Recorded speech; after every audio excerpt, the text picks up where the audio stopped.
আসসালামু আলাইকুম। মার্কেটের ব্যাটারি দিয়ে মোবাইল হুটহাট বন্ধ হয়ে গেলে অথবা মোবাইল রিস্টার্ট নিলে বা চার্জ থাকা সত্ত্বেও পাওয়ার না আসলে এই ব্যাটারিগুলো চেঞ্জ করে ফেলতে হয়, কারণ এই ব্যাটারিগুলোতে ফিউজ থাকে না, শর্ট করার কোনো অপশন থাকে না। তো আজকের পর থেকে এই ব্যাটারি আর চেঞ্জ করে ফেলতে হবে না, এই ব্যাটারিটি আপনি রিপেয়ার করে নিতে পারবেন। সম্পূর্ণ ভিডিওটি দেখুন আর ভিডিওটি অবশ্যই শেয়ার দিয়ে রাখুন।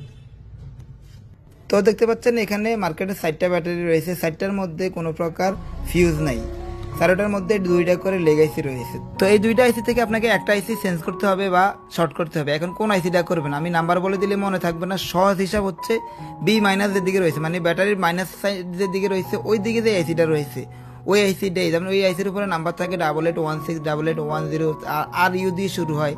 তো এই আইসিটা আপনারা চেঞ্জ করে দিতে পারেন। তো এই আইসি খুঁজে না পেলে আপনি সেক্ষেত্রে শর্ট করে নিতে পারেন, মানে জাম্পার করে নিতে পারেন। জাম্পারের ক্ষেত্রে একটা সূত্র রয়েছে, পাশাপাশি জাম্পার করা যাবে না, যে কোনো এক পাশ, মানে ওই পাশ যেই পাশে হচ্ছে মাইনাসের দিক, বি মাইনাসের দিকে তিনোটা একসাথে শর্ট করে দিবেন, ইনশাল্লাহ কাজ হয়ে যাবে। বাকি এই পাশে করতে হবে না, এই পাশে করলে সেটা অন হবে না।